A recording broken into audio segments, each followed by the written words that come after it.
강원 강릉 화재 사고로 소방관 2명의 생명을 잃자 소방관들의 처우 개선이 필요하다는 기사가 주목을 받습니다.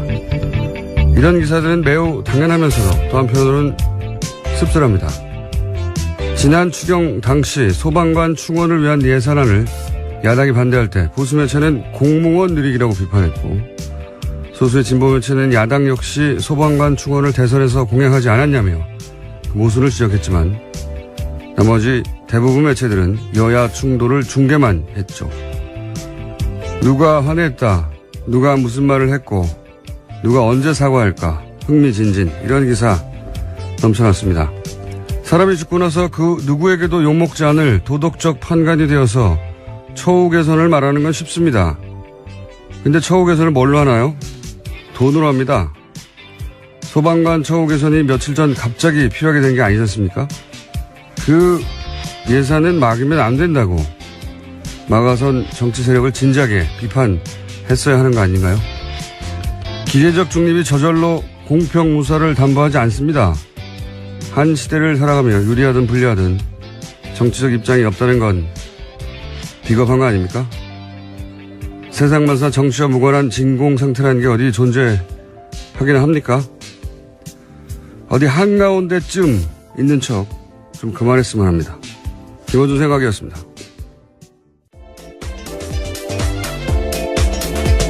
시사인의 김은지입니다. 저는 그래서 이 처우 개선 기사가 기분이 나빠요. 한편으로는. 한편으로는 당연한데. 중요한 문제이긴 합니다. 네. 네. 근데 처우 개선이 필요하다는 건 사실 오래전부터 그렇죠. 예, 갑자기 필요한 게 아니거든요. 그러니까 처우 개선을 막는 쪽에 대한 비판 기사를 이런 기사를 쓸 수 있다면 진작에 했었어야 되는데 그런 기사는 사실은 거의 없었어요. 그때 이쪽 기사하고 저쪽 기사하고 누가 말을 했는데 누가 기분이 나빠서 뭐 이런 중계만 하고 있었지. 저는 굉장히 대단히 비겁한 태도라고 봅니다. 네. 그러다가 갑자기 사람을 죽으니까 처우 개선이 필요하다고. 자, 어제 그런 기사가 많이 났길래 보다가 어떤 생각이었고요. 오늘 첫 번째 뉴스는요? 네, 트럼프 대통령의 참모들이 북한에 대한 군사 옵션을 언급했습니다. 맥메스터 국가안보회의 보좌관이 대북 군사조치 준비를 거론했습니다. 제재나 외교적 수단과 함께 필요하다면 군사적 수단 준비도 정말 긴급하게 취할 수 있어야 합니다. 라는 이야기인데요. 또 렉스 틸러슨 국무장관도 외교적 노력이 실패하면 남은 건 군사 옵션이 될 거다라고 말했습니다. 미국이 점점 양측이 선행이 되어가고 있는데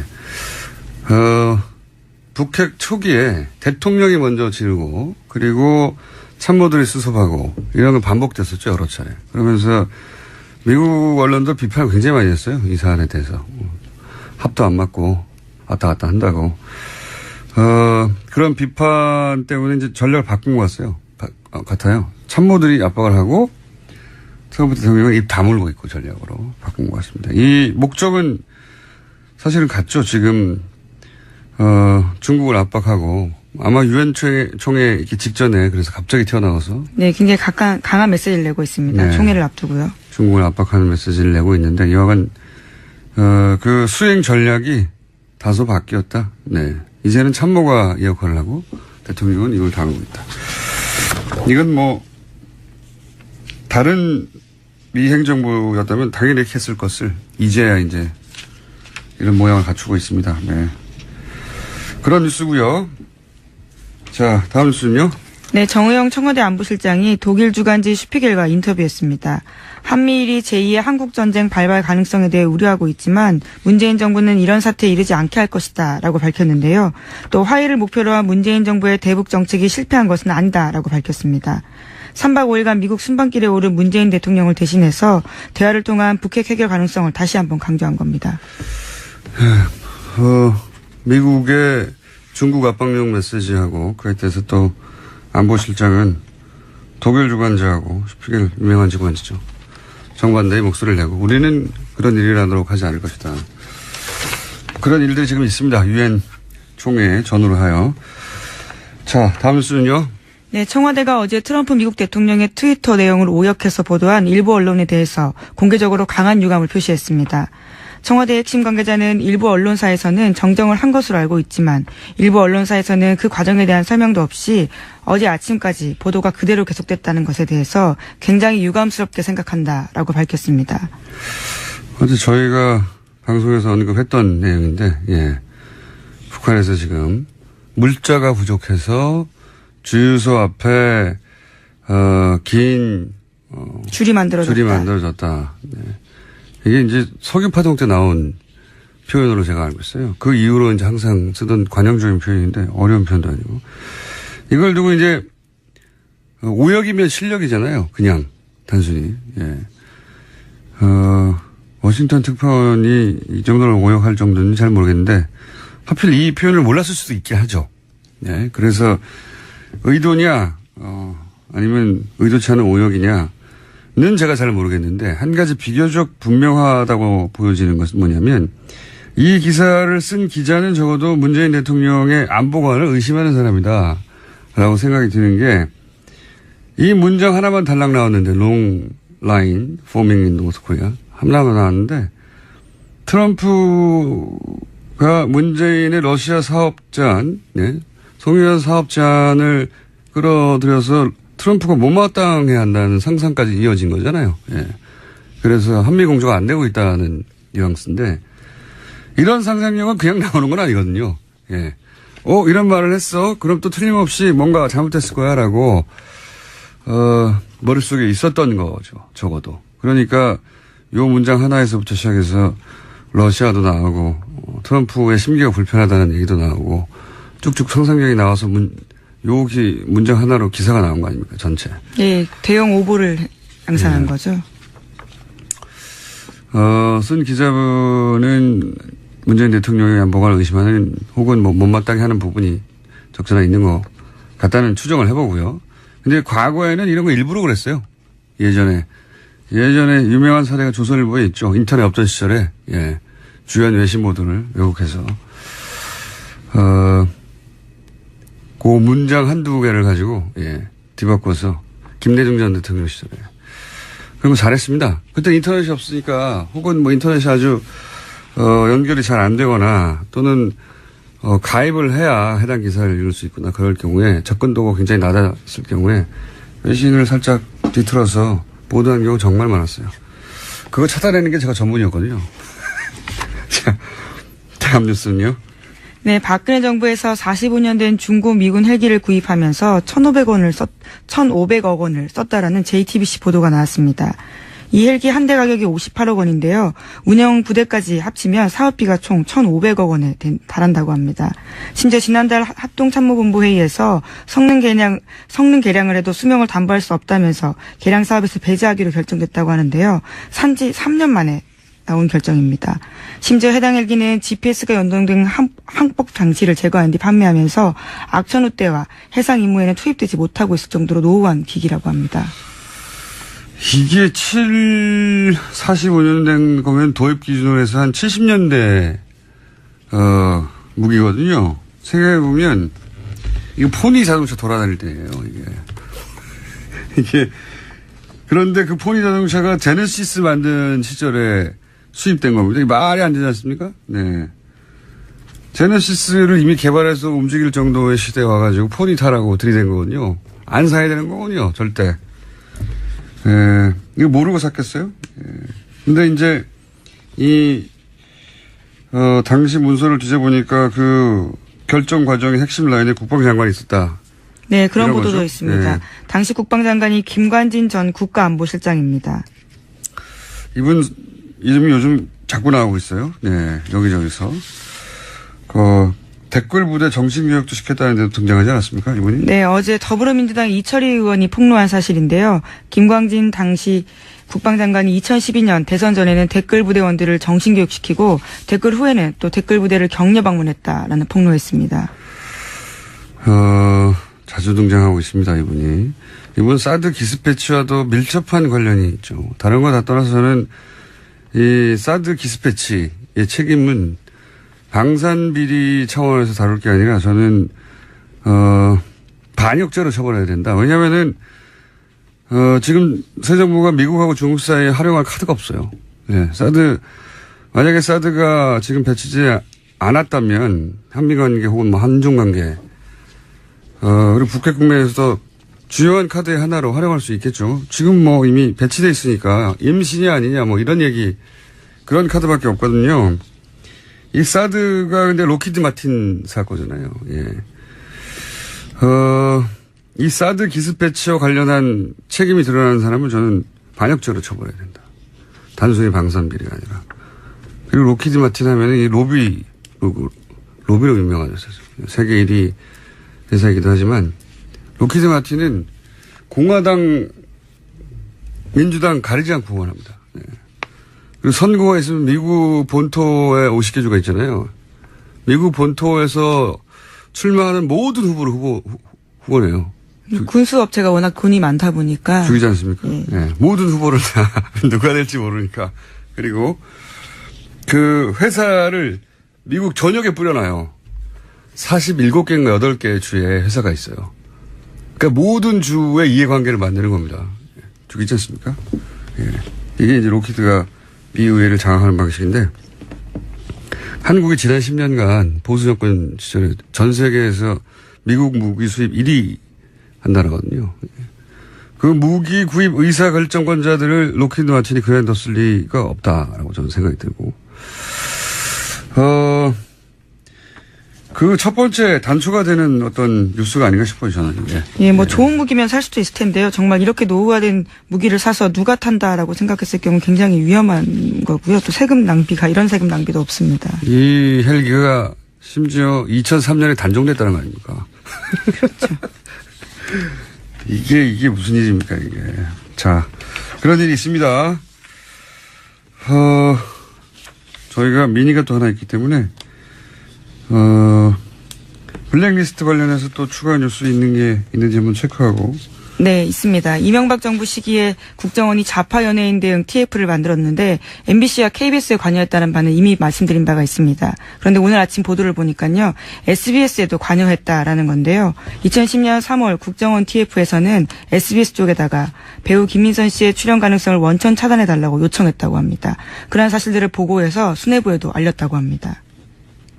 여기서 국정원 TF는 지금 활동하는 국정원 TF가 아니라 이제 연예인들을 퇴출시키는. 예, 블랙리스트를 작동시켰던 TF입니다. TF. 이명박 정부 시기에요. 거기서 이제 김선 씨를 원천 차단해달라고. 출연 가능성을 원천 차단해달라고 요청했고요. 오도 무섭네요. 원천 차단. 그래서 드라마국장과 총괄기획 CP가 캐스팅 배제를 약속했다라는 내용도 보고서에 담겨있다고 합니다. SBS를 그냥 뒀을 리가 없죠. 예. 그러니까 모든 방송국, 뭐 케이블 텔레비전도 마찬가지였다고. 네, 엠넷에는 김재동 쇼 방영 연기를 요청했고 결과적으로 김재동 씨가 자진 하차했다고 합니다. 알겠습니다. 이분들이 그래도 소송을 당한 건 아니잖아요. 그 소송 리스트 같은 거, 이분들은 이제 블랙리스트고 데스노트 같은 게 있을 것 같은데요. 왜 안 나오나 모르겠어요. 시간이 거의 다 됐는데 잠깐 언급하고 넘어갈 사건 중에 하나가 남경필 도지사 아들 마약건이 있죠. 네. 네, 어제 계속 실시간 검색 순위를 올라갔습니다. 네. 이 사법적 결과 수사기관과 사법부가 내릴 것이고, 제가 뉴스를 보면서 그 정치적 효과 부분만 얘기하자면, 최근 바른정당의 자강파들이 연속해서 타격을 입지 않습니까? 정치적 입장 계속 축소되고 있는데, 사실 그 흐름은 황영철 의원까지 거슬러 올라가거든요. 그리고 왜냐면 황영철 의원이 지금 자유한국당 혁신위의 류석춘 위원장 살생부에 올랐던 인물이에요. 네. 그리고 이제 다들 아시다시피 자강파의 대표적인 이훈 대표도 사퇴했고, 그리고 유승민, 자강파인 유승민 그리고 김무성 전 대표, 예, 대립이 있죠. 왜냐하면 유승민 대표가 비대위원장이 될 줄 알았는데 막아섰고, 그래서 나오는 아이디어가 뭐냐면 남경필 체제로 가자는 거였거든요. 그런데 이제 그 아이디어가 나온 지 며칠 만에 이제 이렇게, 그 아이디어도 물 건너가게 생겼죠. 예, 이게 이제 이런 흐름이, 우연인지 아닌지는 제가 증거가 없어서 모르겠으나 적어도 자유한국당으로의 바른정당 흡수통합 혹은 내지는 개별 입당 가능성이 이전보다 상당히 높아졌다. 예, 저는 정치적 효과는 그렇다고 봅니다. 자, 여기까지 하고요. 저희 이제 영장 해설 전담 판사이자 심심하면 등장하시는 분입니다. 지난 시간에 저희가 마무리 제대로 하지 못한 게 있어서 짧게 이정열 전 부산 판사님 전화 연결합니다. 안녕하십니까? 네, 안녕하십니까? 지난 시간에 저희가 잠시 연결했을 때 그 김명수 대법원장 청문회에서 등장한 질의 중에 이 질의는 어떻게 알았을까 하는 대목들이 있었거든요. 네. 네. 제가 짧게 하나만 들려드리겠습니다. 김영현 현 법무비서관이 인천지방법원 판사 재직 시절에 사표를 냈는데 수리가 늦어지자 후보자께서 법원 행정처의 모 고위 간부에게 전화를 해서 왜 사표 수리가 늦어지느냐, 도대체 이유가 뭐냐라고 압력성 전화를 했다. 장제원 의원의 질의 과정에 나온 건데요. 이게 일반 법관 혹은 법관은 모르겠고 더욱 입법부의 의원이 알 수 있는 내용입니까 이게? 입법부 의원뿐만 아니라 누가 알겠습니까? 어떤 통화를 했고 전화를 했고 그런 사실을 통화 당사자 아니면 알 수 없는 거겠죠, 그거는. 더 나아가서 이제 법원 행정 이게 인사 관련인데요, 그죠? 네. 예, 법무비서관의 사표 수리가 제대로 안 되고 있었다는 사실은 이게 사실인지 아닌지 모르겠지만 그런 일이 있었다 하더라도 그걸 알 수 있는 곳은 법원 행정처밖에 없는 거 아닙니까? 그렇죠. 지금 장제원 의원도 얘기를 했지만 법원 행정처의 고위 간부에게 네. 전화를 해서라고 했지 않습니까? 그러면은 법원 행정처 고위 간부일 거 아닙니까? 누군가 적어도 법원 행정처의 정보를 자유한국당에 준 거 아닙니까? 이게 지금 그것뿐만 아니라 상당히 의심이 가는 부분이 상당히 좀 많은데요. 네. 그러니까 지난번에 말씀 주셨을 때 제가 좀 특별히 의심이 가는 사람이 있다라고 말씀드렸었잖아요. 네네. 그 의심의 근거는 뭐였나요? 그분이 맡고 있는 법원 행정처 내 업무가 있고, 그다음에 여러 가지 지금 청문회 과정에서 나온 이제 공장장님께서 지적하신 대로 당사자가 아니면 알 수 없거나, 법원 행정처가 아니면 알 수 없거나. 예를 들면 이런 거거든요. 전국 법관 대표자 회의의 내용을 알고 있다든가, 혹은 인권법, 우리 법학회 몇 명씩 있냐, 이것도 알고 있고, 법원장 회의 내용도 알고 있고. 그렇죠. 그리고 심지어 또, 말씀 죄송한데, 심지어 주광덕 의원의 얘기 중에 이런 얘기도 나와요. 9월 3일 날 김명수 대법원장 후보자가 인사청문회 준비를 하기 위해서 이제 별도의 사무실을 꾸려가지고 준비를 하고 있는데, 9월 3일 날 인사청문회 준비 사무실로 법관들이 몇 명 방문을 했다고 합니다. 근데 그 방문한 사람이 누구인지도 알고 있더라고요. 대단하네요. 네. 제가 이 사안에 대해서 다시 한번 여쭤보려고 한 이유는 뭐냐면, 김명수 대법원장 임명을 막기 위해서 법원 내 누군가가 특정 정당과 결탁했다. 이거는 사실은 입법부, 사법부의 상권 분립에도 어긋날 뿐만 아니라 그런 정보를 누군가 법원 행정처 양승태 대법원장 체제 하에서 줬다면 그건 큰 문제 아닌가요? 일단 공무상 비밀 누설이 될 수 있고 형사범죄가 될 수 있고, 그다음에 지금 이런 직무상 알게 된 비밀을 누설했기 때문에 그 과정에서 나오는 거 당연히 징계 사유가 되고요. 여기에 대해서 또 주광덕 의원이 상당히 의미심장한 얘기들을 많이 합니다. 지금 제 국회 속기록을 가지고, 회의록을 가지고 말씀을 드리고 있는데요. 네. 여기에 보면은 지금 법관들로부터 얘기를 듣고 있다. 법관들로. 이런 얘기를, 그리고 그 다음에 공장장님께서 말씀하셨던 전국 법원장 회의가 있는데요. 그때 법원장 회의 때 회의록이 있냐 없냐를 가지고 청문회 초반에 상당히 여러 공방이 오갔었거든요. 근데 결국은 이제 회의록은 없다라고 법원행정처 기획조정실장이 얘기를 합니다. 그래서 아마 없는 것 같아요. 그리고 다만 이제 주광덕 의원이 뭐라고 얘기를 하냐면 여기에 관해서 계속 이제 녹음 파일이 있다는 얘기를 하거든요. 녹음 파일. 그러니까 이 기조실장이 뭐라고 얘기를 하냐면 회의록은 작성을 하지 않는데 근데 다만 그때 그 보고서를 만들기 위해서 심의관이 비공식적으로 녹음을 하기는 했다. 메모도 하고. 녹음한 사람이 좋네요. 자, 판사님, 저는 굉장히 그렇게는 말 못해요. 저는 중요한 문제라고 생각하는데 아무도 거론하지 않아서 다시 한번 짚어봤고요. 오늘은 여기까지 해야 될 것 같습니다. 민이어서. 네. 다시 한번 네. 시간을 마련하겠습니다. 저는 이 문제가 중요한 문제인 것 같아서요. 저도 자, 그렇다고 생각합니다. 오늘 말씀 감사합니다. 예, 안녕히 계십시오. 이정열 판사였습니다. 자, 네. 안녕히 가세요. 예, 시사인 김은지였습니다. 감사합니다. 한반도 주변 정세가 아주 만만치 않습니다. 그래서 오늘은 미중 관계 전문가, 이 문제를 풀키를 중국이 쥐고 있다는 얘기를 많이 하고 있죠. 미중 관계 전문가, 연세대학교 국제대학원의 존 딜러리 교수를 스튜디오에 직접 모시고 이 문제 이야기 나눠보겠습니다. 안녕하세요. 안녕하세요. 이 질문부터 바로 드릴게요. 이 북핵 문제를 푸는 것은 결국 중국의 손에 달려있다. 중국의 역할이 중요하다.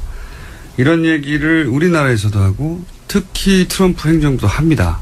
그런데 여기에 대해서 결의를 좀 달리하시는 것 같은데 이 중국 역할에 대해서 어떻게 생각하시는지. Yeah, well, that's a good place to start. 좋은 아주 시작점인 것 같습니다. 사실 제가 지금 중국, 미국 관계 전문가인데 그런데 제가 중국이 이런 북한 문제 해결의 키가 아니다라고 하는 게 조금 아이러니하게 들릴 수도 있을 텐데요. 이것은 굉장히 널리 퍼진 오해입니다.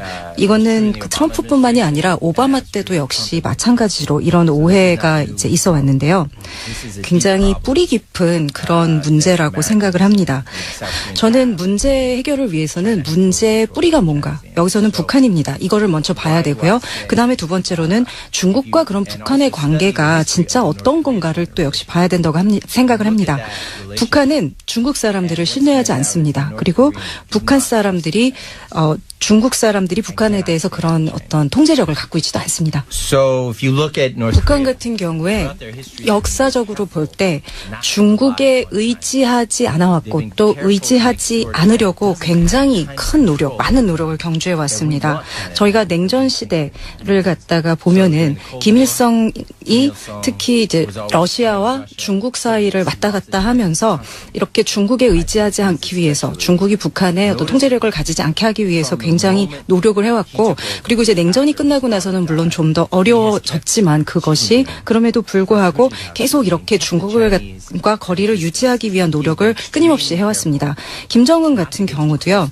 사실은 그 권력을 장악하자마자 아주 처음부터 굉장히 이 부분에 있어서 조심을 해왔습니다. 사실 우리가 지금 이제 시진핑도 그렇고 그 전에 후진타오도 그렇고 김정은이 이런 중국 지도자들과 같이 찍은 사진이 단 한 장도 없습니다. 이것이 지금 전혀 나오고 있지 않은데요. 이것을 봐도 김정은이 중국과의 관계를 어떤 식으로 끌고 가려고 하는지 잘 알 수가 있습니다. why do we think China has this influence? 그럼 왜 사람들이 이제 이런 얘기를 할까요? 왜냐하면 중국이 가지고 있는 어떤 경제적인 영향력 때문입니다. 사람들이 북한의 무역의 90%가 사실은 중국하고 이루어지고 있다. 그렇기 때문에 마음만 먹으면 북한을 갖다가 좌지우지할 수 있고 북한은 중국이 시키는 대로 하게 만들 수 있다. 이렇게 얘기를 합니다. 근데 그것이 왜 작동을 하지 않을까요? 사실은 이런 고통을 견뎌내는 고통을 갖다가 참아낼 수 있다라는 면에 있어서는 세계 어느 나라보다도 북한이 잘 할 겁니다. 최근에 푸틴이 이런 말을 했는데요. 아무리 핵무기를 포기하도록 강요를 받더라도 차라리 풀을 먹지 절대 이 강요에 의한 핵무기 포기는 안 할 것이다. 이렇게 얘기를 했습니다. 한번 90년대를 우리가 기억을 할 필요가 있을 것 같은데요. 그때 당시에 아마 세계 역사상, 그러니까 현대 우리가 겪어본 중에서 가장 최악의 기아를 북한이 겪었는데 그때 정권이 바뀌었습니까? 안 바뀌었죠. 김정일 물러나야 된다 이런 움직임이 있었습니까? 그렇지 않았죠. 정부의 북한 정부의 이데올로기가 바뀌었습니까? 전혀 그런 일이 있지 않았습니다. 만약에 북한이 90년대에 그런 상황을 살아남았다면은요, 지금 중국이 무역을 갖다가 조금씩 줄여가는 경제적으로 이렇게 쪼여가는 그 정도 갖고는 아마 전혀 어떤 고통을 느끼지 않을 겁니다. 그래서 사람들이 얘기하듯이 이렇게 그 무역이나 경제적인 제재가 작동을 하지 않는 건 북한이 가진 그 독특한, 그 북한이란 나라의 독특한 체계, 즉 이런 북한의 그 독특한 상황을 살펴볼 필요가 있습니다. 그렇다면 이어서 지금 그 트럼프 행정부의 제재 핵심은 경제 제재인데 결국 6차 핵실험 이후에 또 추가적인 경제 제재가 안보리에 결의가 됐는데 이런 대북 경제 제재는 소용이 없을 거라고 보시겠나요? In some ways, I think what's 제가 happening now is 보기에 worse 이런 than 제재가 뭐 소용없는 걸 넘어서서 오히려 역효과를 갖고 오는 지금 지경에 다다른 것 같습니다. 유엔 그 안보리 결의안 2371, 2375 그러니까 최근에 이제 발의가 됐는데요. 이것이 이제 이미 제재를 넘어서 그 무역 금지까지 지금 가고 있는데 지금 이번에 그 포함된 그런 그 경제 제재에 포함된 품목이 해산물하고 섬유입니다. 근데 지금 아마도 모든 사람들이 지금 북한에서 그 합법적으로 지금 정상적으로 그 일반 북한 주민들이 참가하고 있는 경제 활동이 이게 아마 중심일 거다. 해산물이랑 섬유 이런 거에 대해서는 아마 다 동의를 하실 겁니다. 물론 여기서 어느 정도 이제 군사적인 데로 돈이 들어가는 것도 있겠지만 섬유 공장에서 이렇게 일반 북한 주민들이 한 경제 활동들이 이것이 핵실험으로 돈이 간다? 별로 그럴 것 같지는 않습니다. 지금은 이미 제재를 넘어서서 북한 경제를 부분별로 완전히 지금 파괴하는 그런 데까지 지금 가고 있는데요. 절대 핵무기를 포기하지 않을 겁니다. 오히려 핵무기를 더 붙잡도록 그렇게 만들 뿐만이 아니라요. 더 큰 문제는 북한에 있는 그런 그 민간인들, 아무 죄 없는 민간인들의 고통이 굉장히 커질 수밖에 없다라는 겁니다. 지금 노동신문이 이미 매일매일 이런 경제 제재에 대해서 얘기를 하고 있습니다. 그러면서 이것 때문에 우리가 얼마나 지금 고통받고 있고 그리고 이러한 그 북한의 가난한 인민들이 이런 그 어민들 또 섬유 공장에서 일하는 사람들이 고통받고 있느냐 이런 얘기를 계속하고 있기 때문에 그리고 이것이 미국의 이런 적대적인 이제 제재 때문이다 이렇게 얘기를 하고 있죠. 그렇기 때문에 그리고 또 이것이 이런 그 고통이 어떤 면에서는 지금 미국의 정책 때문이라는 것도 또 일견 맞는 얘기이기도 합니다.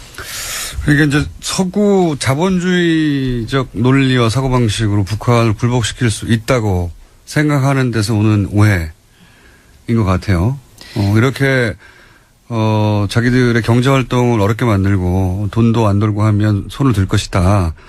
이런 생각에서 이런 정책을 들고 나온 것 같은데 이제 그런 정책은 통할 리가 없다고 말씀하신 거고 한 가지를 더 여쭤보자면 그러면 전술핵 같은 지금은 이제 경제적 관점에서의 압박이고 그렇다면 전술핵 같은 군사적 측면에서의 압박 전술핵 재배치와 같은 이런 건 통할 거라고 보시는지. bringing nuclear weapons, U.S. nuclear 전 weapons 굉장히 back. 어리석은 결정이라고 생각을 합니다. 어리석을 뿐만 아니라 위험합니다. 그러니까 사실은 지금 굉장히 이렇게 열이 받은 상태에서 뭔가 지금 확 굉장히 이제 급박하게 돌아가고 있는 상태에서 사람들이 이제 나쁜 결정을 할 수가 있는데 그런 경우가 아닌가 생각합니다. 지금 이렇게 엄청난 파괴력을 가진 무기를 서로한테 이렇게 가지고 대치를 하게 되면 어쩌면은 서해안에서 저희가 봤었던 서해에서 있었던 그런 사태 그러다 보니까 그것이 결국은 정말 전투까지 가게 되는 그런 사태가 일어날 수가 있습니다. 중요한 거는 실제로 우리가 얻을 게 아무것도 없다는 겁니다.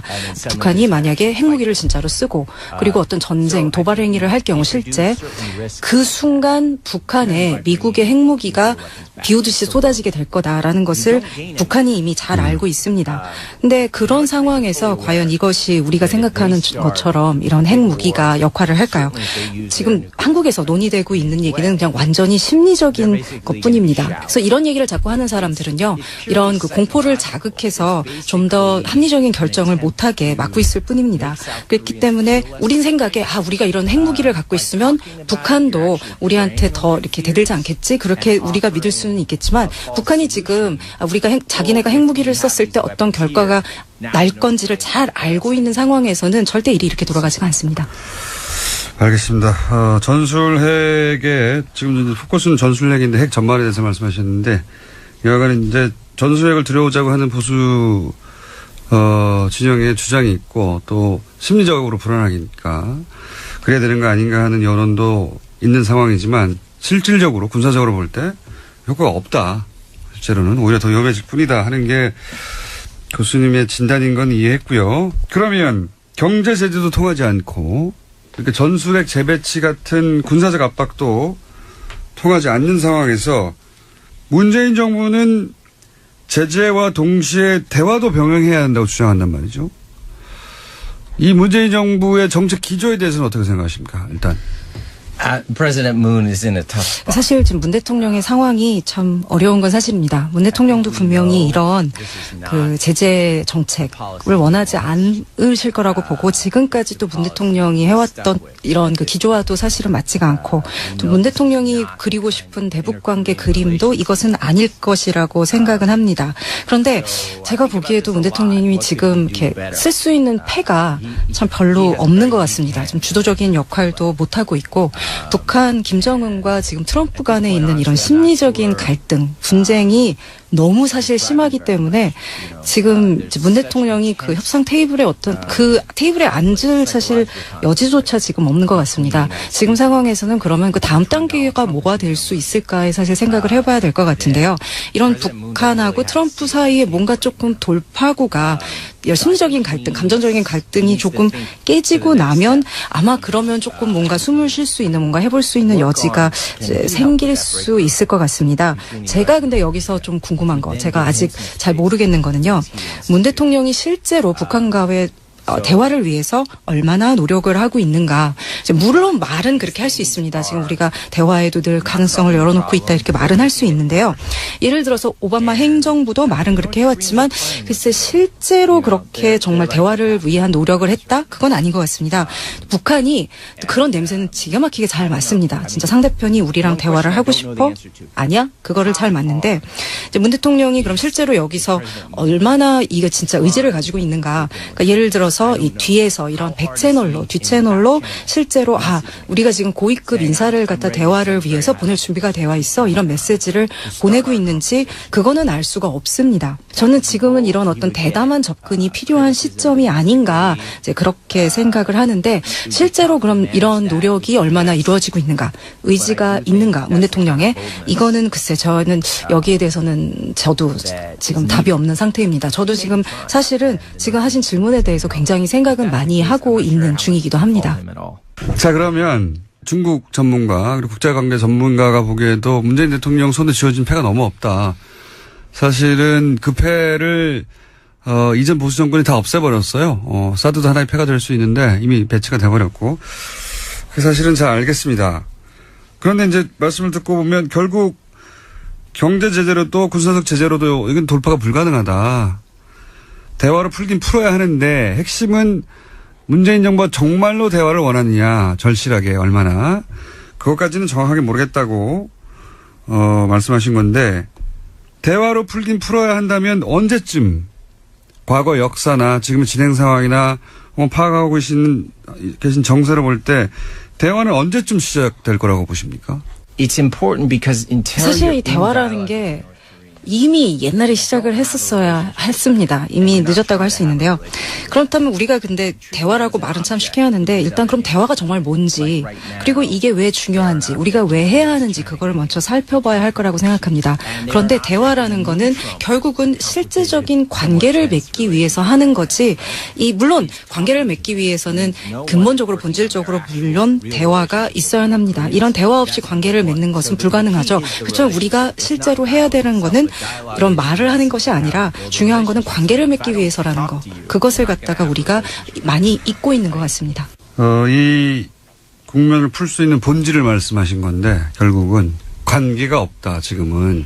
실제 이전 정권에서 개성공단을 폐쇄한다든가 대화를 완전히 단절하고 채널을 없애버린다든가 또는 사드를 도입해버린다든가 하는 결정들이 관계를 끊겠다는 메시지였죠. 실제. 관계가 완전히 끊어졌는데 결국 관계를 복원해야 된다고 말씀하시는 거잖아요. 동의하는데 이거는 북한이 패를 쥐고 있어요. 현재. 북한이 언제 나설 것 같으냐. 예, 손을 맞잡을 것 같으냐 하는 전망에 대한 질문입니다. I think if you track what they're saying, 사실 좀 북한이 얘기하고 있는 거를 들어보면은요, 이미 사실은 표면에 많이 노골적으로 얘기하고 있는 게 있습니다. 지금 트럼프한테 보내는 메시지가 전략적인 균형이 바뀌었다. 우리가 없었던 거 지금 이제 우리 있거든. 핵이라는 게 있기 때문에 이제 전략적 균형을 바뀌었다는, 미국에서는 이것을 이제 게임이 완전히 바뀌었다 이렇게 표현을 많이 하는데요. 우리 옛날에 없던 거 이제 있는 이 현실을 받아들이고 우리하고 관계를 이러한 새로운 현실의 기반을 두고 시작을 하자, 이 얘기를 하는 겁니다. 물론 미국 입장에서는 어머 너네 핵무기 있니? 그래 참 잘 됐구나 기쁘다 이렇게 받아들일 수는 없겠죠. 맞습니다. 그러니까 이런 지금 모든 이런 템포 박자를 북한이 사실은 컨트롤하고 있고, 거기에 대해서 서울도 그렇고 중국도 그렇고 미국도 그렇고 거기에 좀 끌려다니고 있는, 사실은 그냥 반사적으로 대응만 하고 있는 그런 상황이기는 합니다. 그래서 지금 미국에서 많이 쓰는 표현 중에요. 공이 이제 내 쪽으로 왔다 이런 표현이 있습니다. 테니스에서 이제 나오는 말인데요. 저는 이것보다는 이런 테니스의 비유보다는 이걸 현재 상황을 축구에 비유를 하고 싶습니다. 축구에서 이제 공이 상대편이 갖고 있는데 우리가 그것을 뺏어와야 합니다. 그래서 우리가 공을 가지고 북한이 우리 쪽에 이렇게 좀 끌려올 수 있도록, 우리가 당길 수 있도록 그렇게 해야 됩니다. 그럼 이제 어떻게 해야 될까요? 역시 대화밖에 없을 텐데요.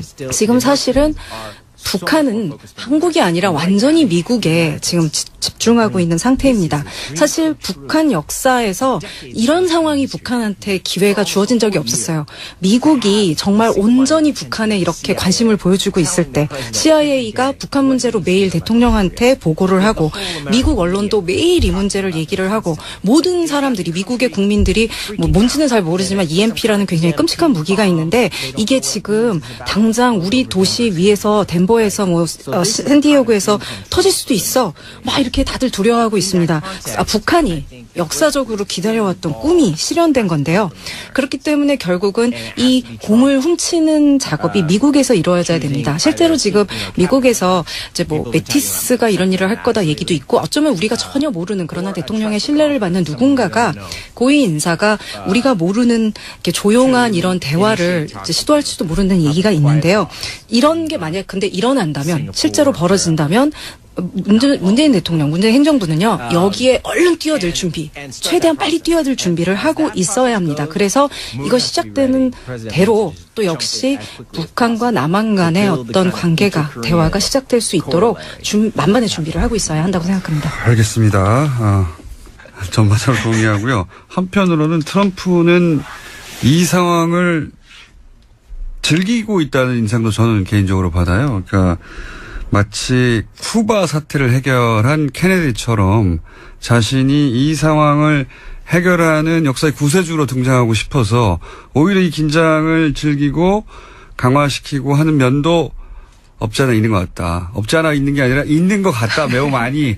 라는 저는 인상을 받는데, 이 말씀을 드리는 이유는 트럼프 대통령 캐릭터에 대해서는 어떻게 분석하시는지. 왜냐하면 지금 상황에서 이 돌파구를 만들어내는 건 트럼프 행정부에 달렸다고 하시니까, 과연 트럼프 대통령이 어떤 캐릭터이라고 생각하시는지, 그 캐릭터에 따른 결정들이 나올 텐데, 저는 그래서 한편으로는 이런 극적인 걸 좋아해서 긴장을 최고로 키운 다음에 어느 순간 갑자기 해결책을 던질 수도 있다, 역설적으로. 이런 생각도 하거든요. I agree. I think that's insightful 사실 observation. 미국 사람들이 이런 큐바 사태에 대해서 지금 얘기를 많이 하고 있습니다. 근데 이게 또 큐바 사태가 왔나 봐 하고 얘기를 하는데, 분명 두려움도 있지만 또 어떤 흥분도 그 안에서 같이 감지가 됩니다. 정말 트럼프 대통령이 이 순간을 즐기고 있다라는 그 판단 맞다고 생각하는데요. 나 이제 진짜 대통령 된 것 같아. 나 이제 여기 앉아서 이 수천 명의 목숨을 갖다 좌지우지하고 있어. 멋져. 아마 이러고 있지 않을까 합니다. 사실 트럼프 대통령의 그 커리어를 갖다 쭉 보면은요, 사실은 사업가라기보다도 배우였습니다. 이 사람이 미디어를 어떻게 다루는지, 어떻게 하는지를 봤을 때 이 사람은 훌륭한 연극 배우이지 사실 사업가가 아니라고도 할 수 있는데요. 여기에 있어서는 정말 탁월한 사람입니다. 이것 때문에 이 모든 사람들의 기대와 예상을 깨고 대통령이 될 수가 있었던 건데요. 북한도 역시 이런 그 드라마의 연극에 아주 탁월합니다. 어떻게 보면요, 트럼프와 김정일의 이런 그 매치가 이보다 더 좋을 수는 없지 않나. 아닌가, 완벽한 저는 쌍이 아닌가 생각을 하는데요. 제 개인적인 사실은 정치적인 그런 견해나 이런 것 때문에 제가 정말 이 얘기를 하기가 싫은데 북한 문제에 있어서는 어쩌면 지금 이 북한 문제를 다룰 그 상대편이 다른 사람이 아니라 트럼프라는 게 어쩌면 다행일지도 모른다. 전 이런 생각까지 합니다. 아직 이런 시나리오가 이제 거기까지는 진전이 되지 않았을 수도 있는데요. 이러한 긴장이 여기서 더 한 차원 더 수위가 계속 높아진다.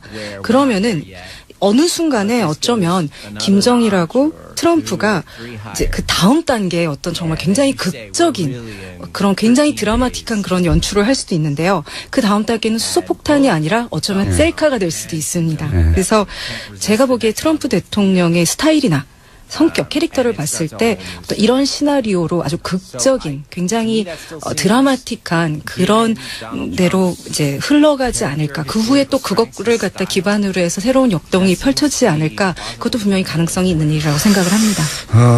저도 동의하고요. 제가 말씀드린 대로 클라이막스의 주인공이 되고 싶은 거죠. 예.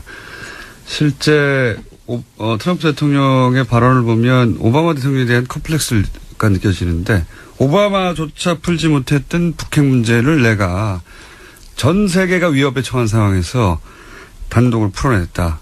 그 장면을 두 사람이 김정은과 악수하는 장면으로 그래서 세계 평화상을 노릴 거라고 저는 봐요. 개인적으로는. 이런 시나리오가 제 트럼프 대통령의 캐릭터상 그렇게 풀려고 할 것이고 세계 평화상을 누릴 것이다. 이게 저의 시나리오고 오랫동안 얘기해 왔는데 마지막 질문은 뭐냐면 이게 핵 이야기가 나오면 사실은 이성을 마비시키는 면이 있어요. 한국 사회에서도 지금도 문재인 대통령 지지자들조차 핵을 들여와야 된다는 여론이 더 높거든요.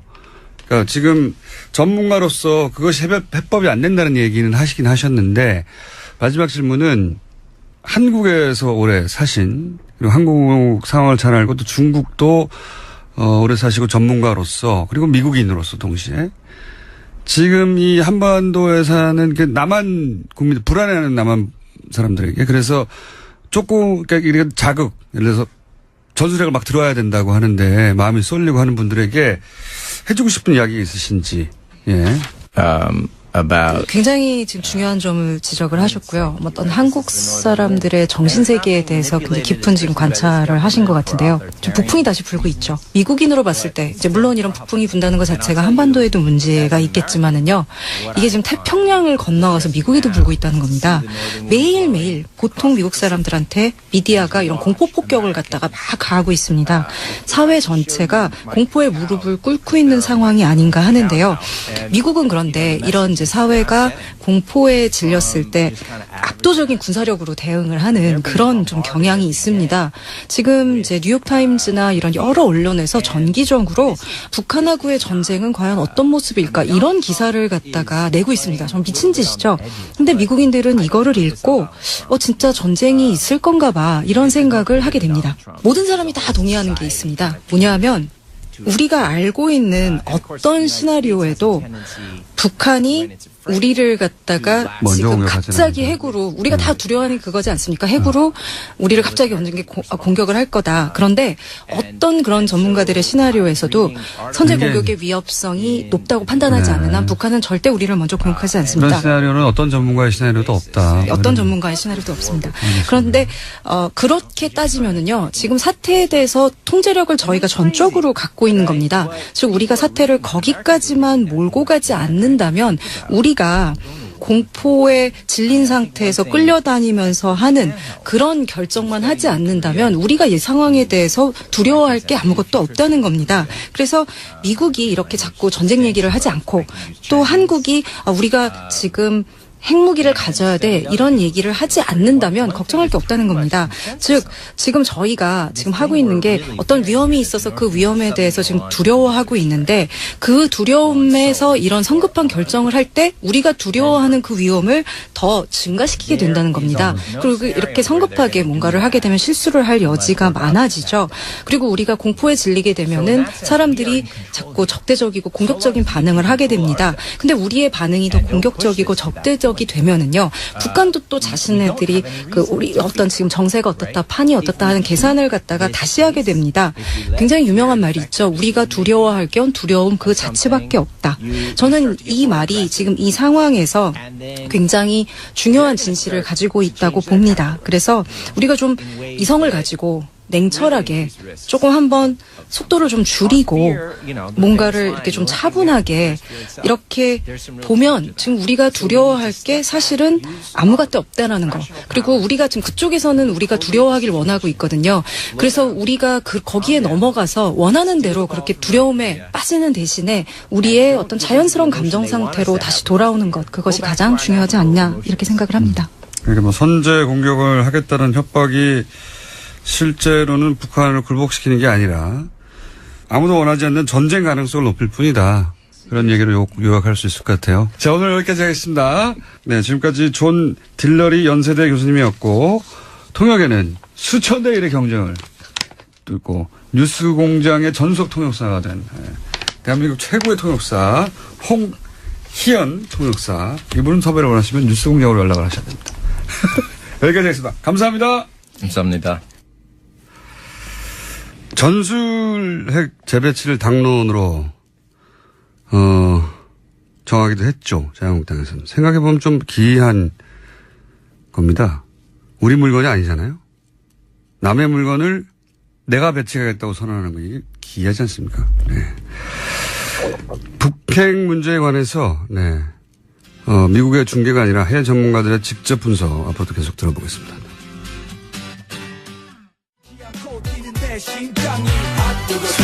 요즘 언론에 많이 등장하십니다. 네.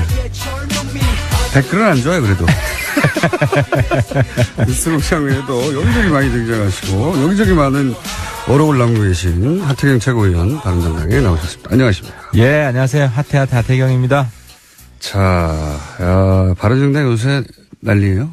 연속으로. 줄초상. 마음이 심란합니다. 사실은 거슬러 보면 그때는 뭐 그런 낌새가 있었던 건 아닌데, 황영철 의원도 사실은 통합에, 지금 통합할 때가 아니다라고 말할 뿐이죠. 예. 그리고 뭐 이혜훈 의원은 대표적인. 예, 그렇죠. 예. 예. 그런데 이혜훈 이제 다시 짚어볼까요? 이혜훈 의원 대표가 사퇴를 할 수밖에 없는 상황에 되고 나서, 세간에서는, 유승민 비대위 체제로 가는구나.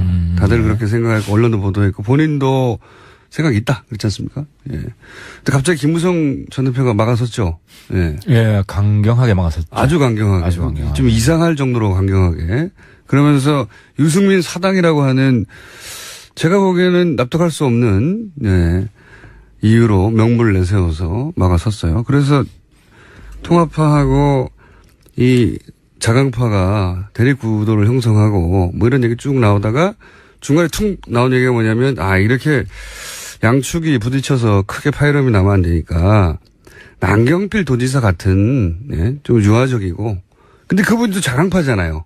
그렇죠. 우리 예. 당을 지켜주는 분이죠. 예.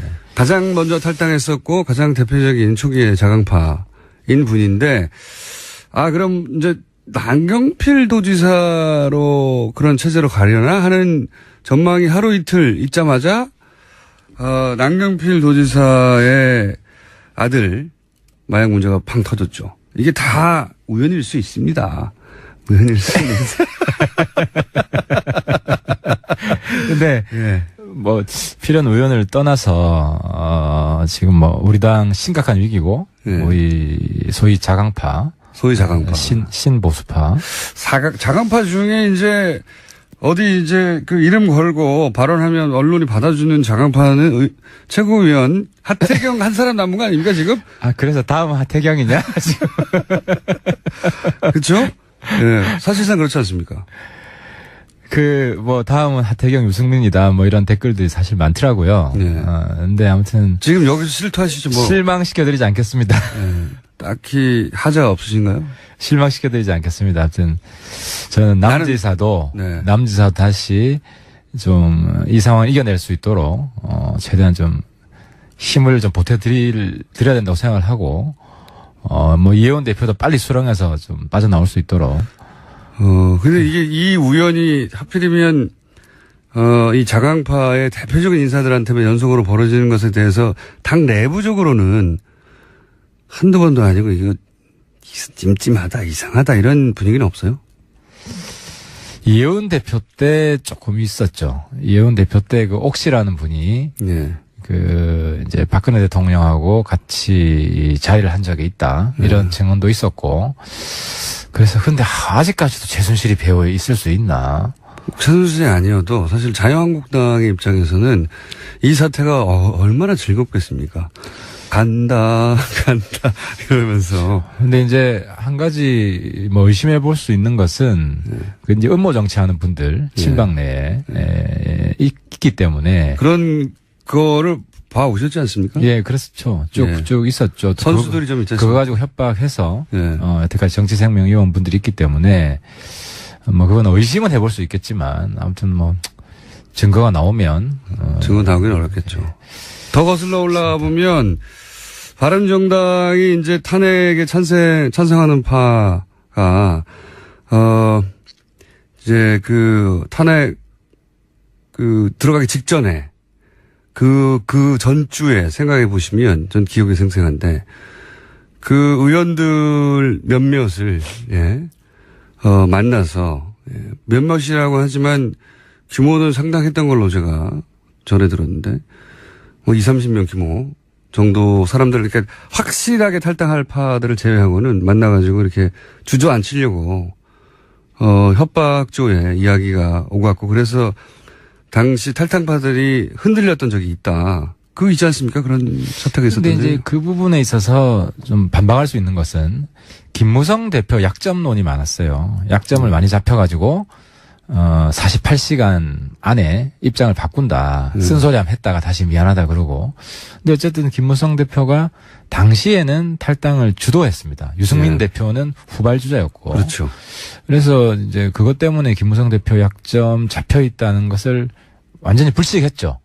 본인이 주도했기 때문에. 약점이 있다 하더라도 지금 잡혀 있으면 자신은 정치적으로 이렇게 더 많다고 생각해서 던졌을 수도 있는데 제가 이제 말씀드린 요지는 뭐냐면 김무성 대표뿐만 아니라 다른 의원들도 그렇게 제가 한 두세 분한테 제보를 직접 받은 적이 있는데 그때 이렇게 압박한다고 불러가지고 따로 당신이 이렇게 이런 하자들 본인만 알고 있었던 본인만의 어떤 뭐 가족사가 됐든 뭐가 됐건 그런 문제 거론하면서 이제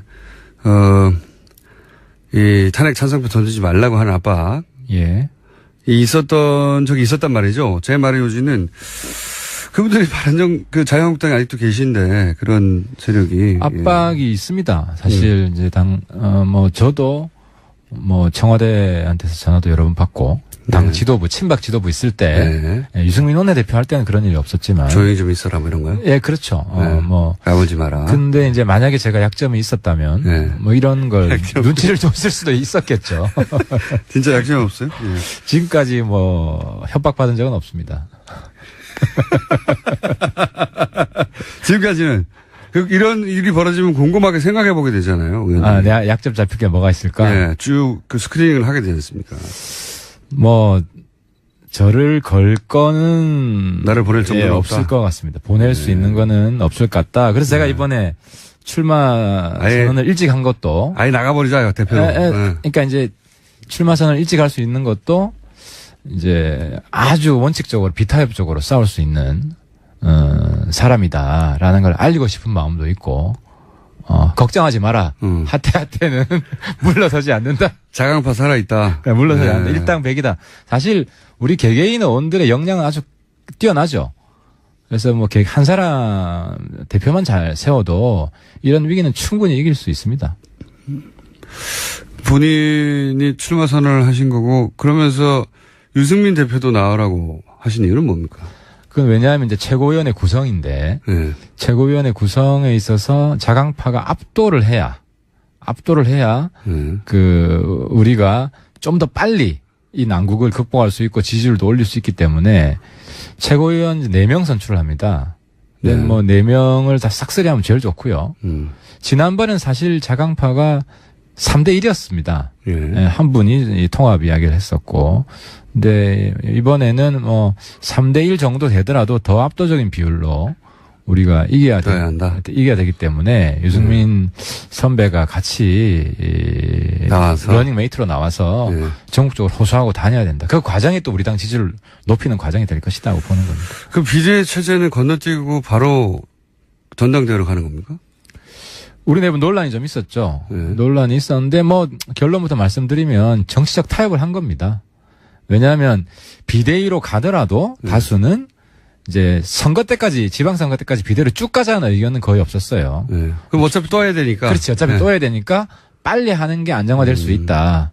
비대위 돼가지고 또 우리 치고받고 싸우면 지지율만 떨어지고. 전당대회는 언제 합니까? 그래서 11월 지금 이제 선관위 이달 중에 구성을 하고 11월 13일 날 이제 대표를 뽑는 겁니다. 그렇다 하더라도 거의 2달 가까이 남았네요. 예. 그러면 지금 소위 자강파의 플랜은 이 대표뿐만 아니라 지도부 자체를 자강파로 채우자. 석권하자. 예. 근데 자강파로 분리된 의원님이 또 얼마나 계십니까? 예를 들면? 예를 들어 지금 우리 지도부 중에서는 정운천 의원. 예. 정운천 의원은 저랑 뜻을 전적으로 같이 하고요. 그리고 지상욱 의원. 예. 지상욱 의원은 사실 저에 비해 색깔이 훨씬 더 강경 보수예요. 예. 그럼에도 불구하고 자강파고. 자강파고. 우리 지상욱 의원은 지난번에도 성적이 나쁘지 않았어요. 예. 중간에 이제 스스로 가족사 때문에. 그래서 안타까운 면도 있고 저는 꼭 나오셔야 된다고 생각을 하고. 그리고 김세현 의원도 근데 김세현 의원은 지금도 당연직 최고위원이기 때문에 어떤 본인이 좀 고민이 될 겁니다. 반면에 통합파를 이끌고 있는 김무성 전 대표는 나옵니까? 저는 당당하게 나오셔서 본인이 왜 통합을 주장하는지 국민들과 당원들한테 심판을 받아봤으면 좋겠어요. 근데 제가 그분하고 대화하면 논리가 솔직히 이해가 안 되거든요. 예를 들면 어떤 주장을 합니까? 안보론이에요. 안보론. 그러니까 안보가 문재인 정권이 감당하기 힘든 정도까지 간다. 예. 그래서 정말 구국의 심정으로 보수가 단결해야 되는 상황이 올 것이다. 이런 논리예요. 이제 본인은 그걸 확신을 해요. 확신을 하는데 저는 물론 그런 상황이 오면 그럴 수도 있겠지만. 그러니까 안보가 너무 위태롭기 때문에 자유한국당과 합쳐야 된다는 거잖아요. 한마디로. 그렇죠. 친박이 문재인 정권이 친박보다 더 무능하게 국민들이 판단하는 시점이 온다고 이런 판단하고 계시더라고요.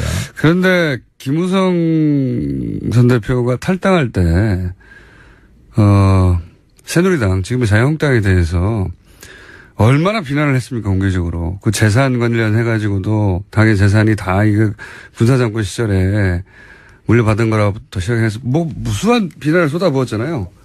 하나도 안 변했는데 다시 돌아간다는 게 재밌습니다, 저는 정치인들이. 재밌죠. 그런데 이제 김무성 대표는 근데 이제 정치적으로 계속 살아남아 있는 이유가 뒷담화를 안 깝니다. 그러니까 본인의 생각을 솔직하게 이야기를 해요. 그러니까 저는 참 이해가 안 되는데 제 기준으로는 그게 제가 보기에는 그분 앞에서 내가 솔직하게 얘기한다고 하는 연기력이 출중하신 거 아니에요? 근데 이제 이런 이야기를 하시는 거예요. 우리가 이제 탈당해서 나온 거는 본인이 탈당해서 나온 거는 반기문 꽃가마 태우려고 한 거죠. 네, 꽃가마 태우려고 한 건데 그건 이제 지나갔으니까 그리고 기본적인 그 보수 이념은 다르지 않다. 친박이 있는 거 빼고는. 그러니까 이제 이런 논리를 주장하시는 거는 솔직한 거죠. 솔직한 거고. 솔직한 거로 보여지는 그 뒤에 말 못할 사정이 있는 거 아닙니까? 그렇더라도 포장하는 능력은 정치적 능력이죠. 그래서 우리 당이 깨질 수가 있다는 이야기를 본인 입으로 해요. 하기 때문에. 깨겠다는 얘기인 것 같은데요. 그거보다는 본인 입장에서는 전체를 이끌고 가야죠. 그 정도 무게의 정치인이면. 근데 제가 이제 김무성 대표한테 요구하는 거는 본인이 전체를 이끌고 갈 정도의 그 능력이 안 된다면 그냥 우리한테 따라와라. 본인도 그런 생각해요. 정치 미련이 없다고. 미련이 없는데 맨날 통화하자고 합니까? 그러니까 주도할 능력이 안 되면 그냥 따라오라는 거죠. 둘 중에 양자택일을 하고 중간에 교란하지 않았으면 좋겠다. 이상합니다, 저는. 매우 이상하고, 납득이 잘 안 가는 이유고, 그래서, 저는 이제 이 남경필 도지사의, 아들 마약 사건을 보면서 바로 떠오르는 게, 요 사건은 김무성 전 대표의 사위 마약 사건을 김무성 대표에게 떠올리게 하겠구나. 아무래도 연상작용이 있겠죠. 그런 예. 댓글들이 많더라고요. 그러면서, 나도 몸조심해야지. 하는 생각을 하게 만들지 않을까. 김무성 대표가 오버하는지 제가 잘 감시하겠습니다. 자, 자유한국당의 전술핵 배치를 위한 방미 성과에 대해서는 어떻게 생각하십니까? 그러니까 긁어 부스럼 만든 거죠. 그러니까 이제 미국이 안 된다고 했잖아요. 네. 안 된다고 할 거라고 예상을 했어요. 네, 다들. 그러니까 어느 정도 어떤 결과가, 그러니까 NCND라든지 네. 정면에서 놓으라고 하는 걸 예상을 못 했을까? 참 바보 같다. 네. 지금 그러니까 국민들이 볼 때는 이 양반들이 반미투쟁하는 걸 보이거든요. 미국이 안 된다고 했는데 계속 밀어붙이는 거고. 반미 투쟁은 안 하죠. 가서 한국에서 대정부 투쟁을 합니다. 배치하라고. 근데 진짜 주인은 미국이잖아요. 그렇죠. 미국에서 안 된다 그러면 그냥 오고 거기서 또 강경한 대미 투쟁을 해야 되는 게 아닙니까? 내놓으라고? 근데 거기서 자기 발목 잡은 게 NPT 탈퇴까지 이야기가 나온 거예요. 네. 그렇게 갈 수밖에 없죠. 미국이 안 들어주니까 더 네. 강한. 근데 NPT 탈퇴하고 뭐 독자 핵 개발 들어가면 제가 어제도 얘기했지만 그건 미군 철수 투쟁하는 거랑 똑같아요. 한국 경제도 망하죠. 그리고 그렇죠. 네. 경제도 북한처럼 가자고 하는 것이고. 노무현 정권 시절에 잠시 플루토늄 약간 했다가 난리가 났지 않습니까? 미국한테. 그렇죠. NTP 이미 박정희 때도 그때 한번 예. 경험이 있고 하기 때문에. NPT를 진짜로 탈퇴하면 북한과 유사한 경제 제재를 당하면서 한국 경제는 망하겠죠. 그러니까 극우가 얼마나 위험한지 극우 인정한 거예요, 이번에. 홍준표 대표가. 제가 홍준표 대표 계속 극우라고 비난하고 있는데, 스스로 자꾸 인정을 해주니까 감사할 따름입니다. 바른정당도 근데, 전술핵 재배치 하자고 하지 않았습니까? 일부가 있죠. 우리 네. 이제 내부에는 파가 나눠져 있는데, 네. 그냥 NCND로 하자. 네. 찬반 입장을 밝히지 말자. 그리고 네. 저처럼, 잠수함에서 30분이면 핵 쏘는데, 그러니까요. 왜 굳이 우리 땅에 핵을 갖다 놓냐. 예. 동해에서 쏘나, 그렇죠. 예. 강릉에서 쏘나, 그게 무슨 차이가 있습니까? 그리고 공중 투하탄밖에 없어요, 지금 전술핵 무기가. 맞습니다. 미사일 탑재 탄도 없고 예. 단중거리 핵 탑재 다 없앴거든요. 다 없어요. 맞아요. 예. 그래서 잠수하면서 바로 쏠 수 있고 감에서 바로 날아가는데 그게 더 빨라요, 게다가. 맞습니다. 훨씬 빠릅니다. 예. 굳이 우리 창고에 그걸 남겨두고 벌벌 떨 필요가 뭐가 있느냐. 게다가 우리 창고에 있다거나 심리적 안정감도 사실은 허구인 게 버튼도 우리가 누를 수가 없어요. 미국이 통제하는 건 똑같죠. 예. 네, 맞습니다. 예. 뭐하러 이 창고에 들어놓냐 이거죠. 그렇습니다. 근데 그 유일한 허용성은 중국을 압박하는 용이었는데 네. 이미 미국이 안 된다고 답변한 이 상황에 그걸 전술핵 계속 주장할 필요가 없다는 거죠. 그 목적은 전 하나인 것 같아요. 이제 북핵에 대해서 사람들의 불안감이 실제 있으니까요. 그 공포에 편승해서 정치적 이득을 얻으려고 하는 거죠. 자기들도 안 된다는 걸 모르겠습니까? 그렇죠. 그래서 저는 보수 정당이기 때문에 핵 탑재 잠수함 상시 배치를 주장을 하는 게 그나마 국민들 불안을 좀 덜어줄 수 있지 않겠냐. 미국도 그 정도는 하지 않겠습니까? 그러니까 핵 개발까지 나간 건 진짜 많이 나간 건데, 예. 그래서 이제 거기서 바른정당과 자유한국당의 차이점이 드러날 타이밍이긴 한데, 남경필 이혜원 대표 이어서 남경필 도지사 빵 터져서, 남경필 도지사의 이 건이 바른정당에 미칠 영향은 어떤 게 있을까요? 어쨌든 위기를 기회로 삼아야 되고 위기의식이 커지고 있는 거죠. 우리 지지자들이 이 당을 지켜야겠다 하는 굉장히 커질 수 있을 것 같고, 아까 부작용은 약점 있는 분들이 조금 더 불안해하겠구나. 근데 이제 글쎄요. 아무튼 저는 김무성 대표가 아주 오래된 정치 이력을 가지고 있기 때문에 거기에 휘둘 분이라고 보지는 않습니다. 저는 봅니다. 다들 가장 중요한 건 자기가 살아남는 거기 때문에 본인이 살아남을 길이 무엇인가, 좌표를 만들어 놓고 그 좌표까지 가는 데 있어서 모든 의원이 각자의 기법이 있는데 김무성 의원은 솔직한 것처럼 허심탄회하게 얘기하는 것처럼 하고 진짜 속내를 감춰놓는 경우가 그 정도로 노예하고 사실 정치를 오래 하신 분이니까 그런 정도는 할 수 있는 분이 아닌가. 물론 정치력이죠, 그것도. 네. 네. 그래서 지난번 시간에 일주일 전에 잠깐 얘기하다 말았지만 12명만 탈당해서 가거나 예. 12명만 자유한국당에 그 투표하고 일치되게 투표하거나 예. 하면 국회 선진화법에 의해서 12척만 필요하거든요, 지금. 그렇죠. 그래서 제가 지난번에 말씀드렸지만 한국당 통합? 국회 보이콧할 때 예. 같은 목소리를 낸 분이 한 4-5분 있었어요. 그분이 점점 그렇죠. 늘어날 거예요, 앞으로. 주목해 보십시오. 알겠습니다. 그 주제를 가지고. 그러니까 저는 둘 다 가능성, 그러니까 둘 다 추진하는 투트랙을 추진하지 않을까. 자, 홍준표 대표는 꼭 당내당으로 통합 이런 얘기 절대 안 합니다. 아, 이미 흡수하겠다. 이거 흡수라고 흡수하겠다. 표현하지. 예, 그렇죠. 큰 예. 집이라고 표현하고 흡수라는 얘기는 통째 당이 다 가면 당대당인 것이고 흡수라는 건 그중에 이렇게 쭉 빨아들여서 몇 명. 그렇죠. 몇 명만 데리고 가겠다. 한 명이라도 데리고 가면 사실 성공이죠. 예. 근데 이제 지금 우리 교섭체가 안 되니까. 예, 의원님들 중에 명분 없이 복당하실 분이 있겠느냐. 하지만 그게 한 10명 정도 되면 달라지죠, 이야기가. 10명이 때로 지난번 13명이 예. 그럼 10명이 때로 하면 그중 한두 분이 제2의 김, 제2의 장 되겠죠. 근데 그래도 한 명분이 필요합니다. 10명이 같이 움직이려면. 그러면 지금 국회 위기를 내세우지 않을까요? 그게 이제 김무성 대표 논리인데 예. 지금까지는 친박 8적 플러스 알파를 주장을 했었어요. 예. 우리가 들어갈 명분은 8적 가지고도 안 되고 거기다가 2-3명 더 보태야 된다. 근데 지금 서청원 최경환 출당시키는 것도 어려워하는 당이기 때문에 그 명분은 못 챙겨주고 그 외생적 변수가 생길 거다 하는데 그건 너무 막연하죠. 정치하는 사람 입장에서는. 외생적 변수를 기다려서 그때. 그래서 아마 명분을 못 찾아서 쉽게 탈당을 못 할 거다. 저는. 이런 거 가능하지 않을까요? 북한이 지금 이 실험을 멈추지는 않을 것 같고 한 번 더 할 수도 있을 것 같고요. 예, 미사일 더 쏠 겁니다. 미사일 더 쏠 수도 있고 그러면 북핵 실험을 한 번 더 하다든가 아니면 ICBM급을 좀 더 장거리를 쏜다든가 그럴 때 막 확 들고 일어나는 거죠. 확 들고 일어나면서 문재인 정부 무능을 보라면서 우리는 이 안보 국면을 이렇게 흩어져서 보수가 대응할 수 없다. 다 같이 합치자. 뭐 이런 명분 막 만들어가지고 그런 얘기 하고 싶은 게 있죠. 근데 네. 국민들이 바보가 아니고 특히 우리 의원들도 그때 보이콧 의청할 때 보면 네. 다수가 합리적이에요.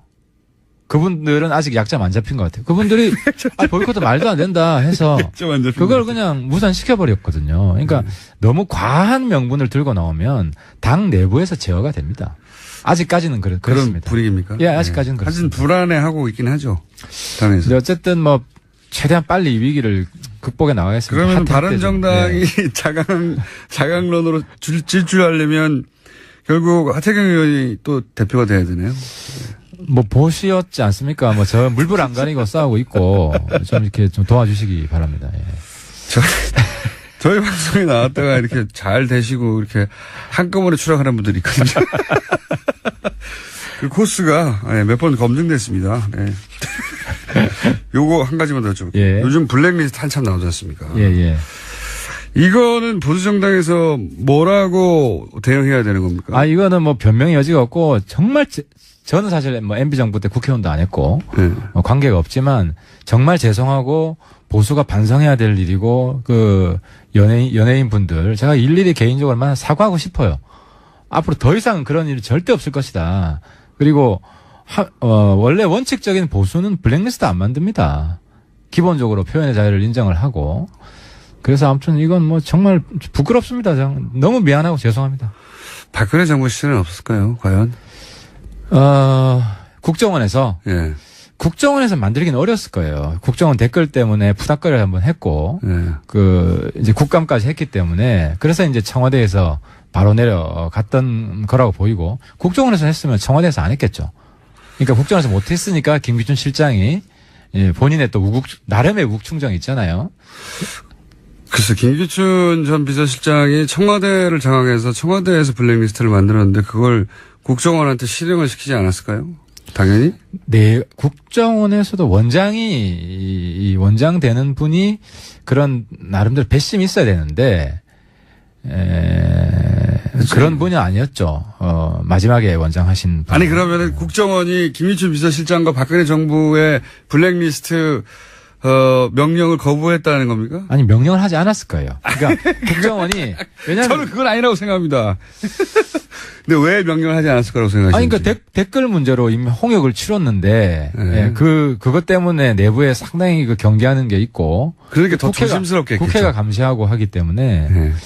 댓글 리스트를 똑같이 만들어가지고 이중 플레이를 하라. 그러니까 문체부에서 하고 있는데 국정원에서 같이 하라. 그 정도 저는 간이 컸을까 싶어요. 그건 약간 국정원을 너무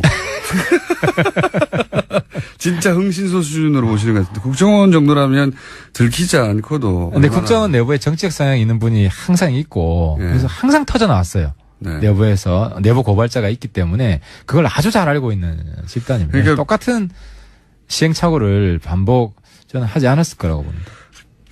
더 안 들키도록 했겠죠. 아, 그게 어렵습니다. 이 상의를 해야 되고. 자, 그 그러면 내부에 회의를 해야 되고. 공개적으로 내기 한번 하죠. 예. 박근혜 정부 하에서의 댓글 공작 혹은 블랙리스트가 뭔가 문건이 나오거나 하면 의원님이 염색을 하세요. 빨간색으로. 아, 잠깐만. 박근혜 정부와의 추가 댓글 공작. 예, 추가 댓글 공작 혹은 블랙리스트 국정원이 관련된. 그건 제가 하겠습니다. 빨간 걸로. 제가 빨간색. 지정하는 색깔 노란색이나 빨간. 오케이. 지정해 주세요. 예. 제가 지면은 지면. 의원님이 위원님이 지정하는 색깔로. 여기까지 하겠습니다. 예, 감사합니다. 지금까지 바른정당의 하태경 최고위원이었습니다. 감사합니다. 예, 감사합니다. 자, 불친절한 AS. 오늘 상상 문자, 타인 버신 문자 많이 왔습니다. 예. 대부분 일주일 후에 있는 공개 방송 관련된 건데. 오늘 공개 방송 때 직접 아침을 제공해 주셔서 감사합니다. 이분 뭔가 좀 아시는 분인 것 같은데. 저희가 뭔가, 드실 수도 있는 걸, 드실 수도 있다? 예, 드시는 걸 드릴 수도 있다. 예. 그렇습니다. 네.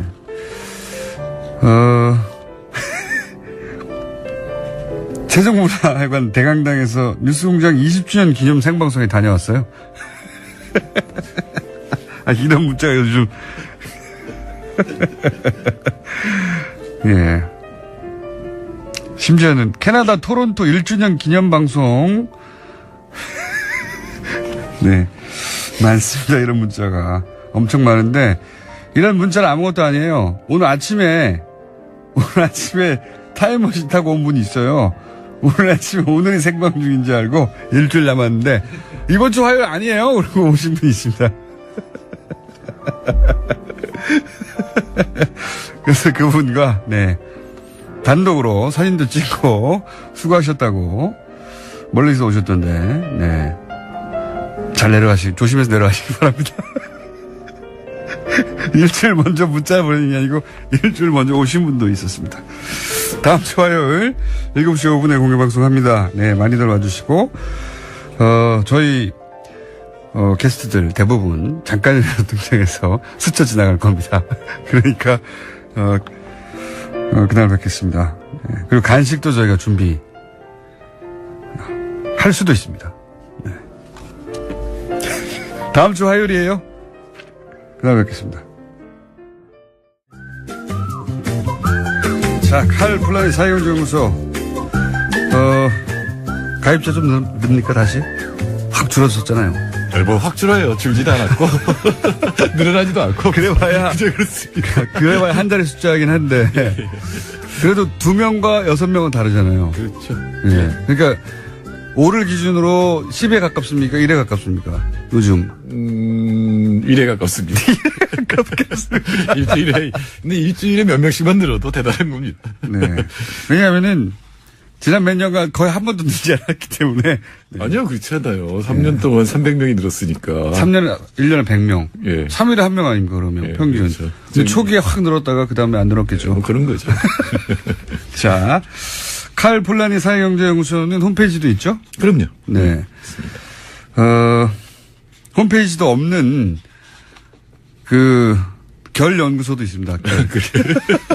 저희 임상호 소장님 결 연구소 홈페이지 없고 카페를 따로 인문 결 연구소 카페를 따로 운영하신다고 하더라고요. 예, 홈페이지는 곧 하겠다고. 자, 오늘 주제를 사드로 들고 오셨어요? 네. 네. 사드로 들고 오신 건 아무래도 중국 쪽에서 이제 철수하는 기업들도 많고 중국은 뭐 경제보복이라고 인정 안 하고 있지만 경제보복은 확실한 것 같고요. 네, 사실상. 네, 중국 정부가 뭘 공식적으로 한 건 물론 없습니다. 그러나, 네.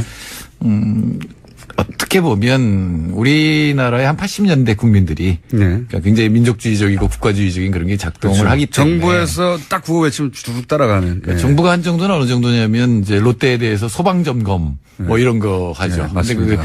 근데 또 이제 통관할 때 정말로 원래 규정대로 하면 안 걸릴 게 별로 없거든요. 그러니까 그런 것들 때문에 이제 수방 타격이- 규정 같은 것도 우리나라도 그렇지만 네. 어떤 규정을 소위 고지고대로 텍스트대로 적용하면 이거 3cm 더 나왔는데 뭐 이런 거 많잖아요. 예. 그런 식으로 해서 롯데가 점포가 99개인가 있었는데 그중에 87개가 지금 영업을 못하는 정도니까 사실상 뭐 망했다고 봐야 되는 거죠. 이게 이제 손님만 안 가는 게 아니라 네. 점포에는 여러 가지 물건이 들어가잖아요. 그렇죠. 근데 이 공급하는 쪽에서도 이제 물건을 못 댄다 그러니까 이제 운영을 할 수가 없게 되는 거죠. 물건 지낼 때가 비는 거니까요. 그러니까 지금은 소비재 영향이 있어요. 지금 중국 때문에 가장 이제 이익을 본 게 화장품. 중국 여성들이 정말 한국 화장품 좋아하거든요.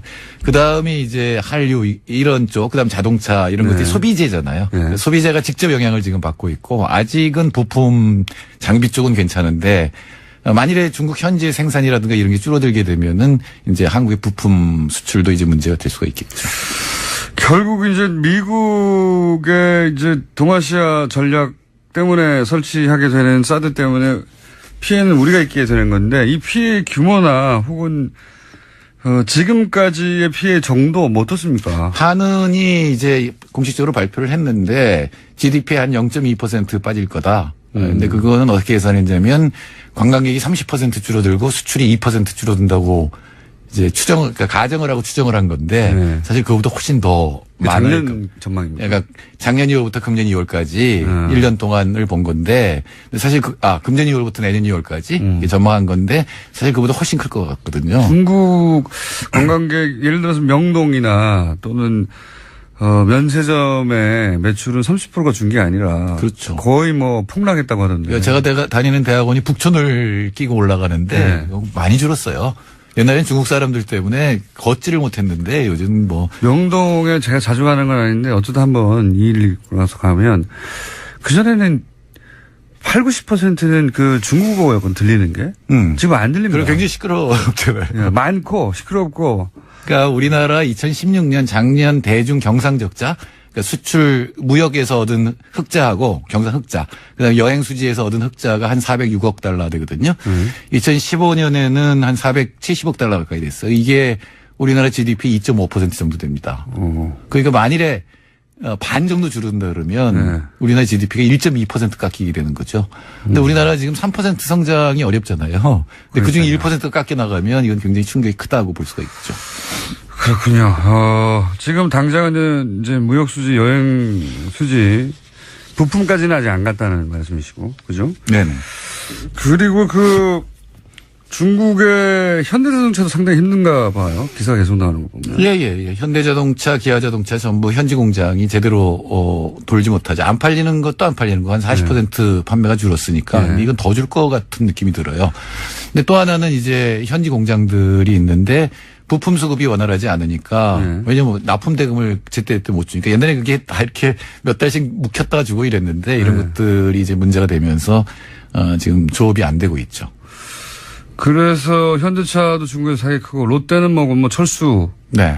철수인 것이고 롯데나 현대차 같은 우리나라 대표적인 대기업들이 못 버티면 나머지는 뭐 버틸 리가 없지 않습니까? 근데 그건 물론 이제 중국의 상품들이 경쟁력이 높아진 것도 있어요. 삼성이 스마트폰에서 1위다가 지금 9위까지 떨어졌거든요. 그러니까 그건 중국 제품이 중국 많이 시장 내에서 많이 대체를 하고 있는 것도 있고 물론 사드도 이제 거기에 더 나쁜 영향을 미치게 되겠죠. 아무래도 선호하는 상품에서 한국제가 뒤로 밀리는 이런 경향이 나타나니까요.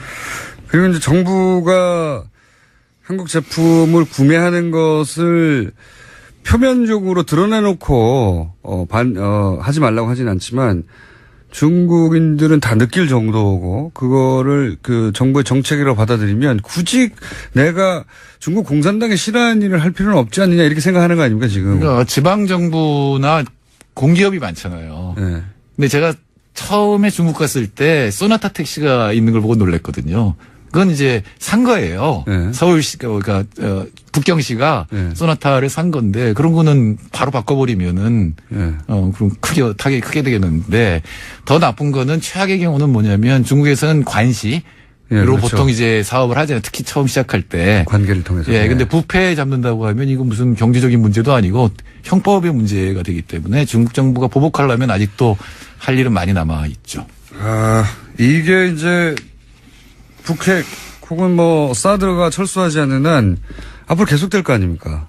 그렇죠. 네. 많은 분들, 어떤 분들은 센카쿠 열도, 다이오유 열도 때 잠깐 문제가 됐고, 그 다음에 다시 원상태로 돌아갔다, 뭐, 줄어든 상태로 이제 쭉 갔다라고 얘기를 하는데, 센카쿠 열도는 쭈닥쭈닥 붙었다가 다시 원상태로 돌아간 거잖아요. 예, 예. 그러나 사드가 배치된 거고 그 상태에서 완전히 변화가 있는 거죠. 더 들어올 수도 있고 기술이 더 발전할 수도 있기 때문에 예. 그리고 중국 입장에서는 이건 전략적인 문제거든요. 전략적 균형이 무너졌다고 중국이 생각합니다. 그러니까 동아시아에서 미국하고 중국이 이제 패권 경쟁을 벌이는데 현재까지 이 적당히 맞는 균형에서 사드가 하나 들어감으로 해서 네. 이게 앞으로 더 균형이 무너질 거라고 생각하니까 아마 중국은 계속 신경을 쓸 거고 경제 보복도 할 거라고 저는 봅니다. 무기 하나의 문제가 아니라 이제 전략적 균형이 무너졌다고 상징적으로 그 레이더가 물론 뭐 중국이 정말 전쟁이 나면 그 레이더 미사일을 쏴버리면 되는데 제 말은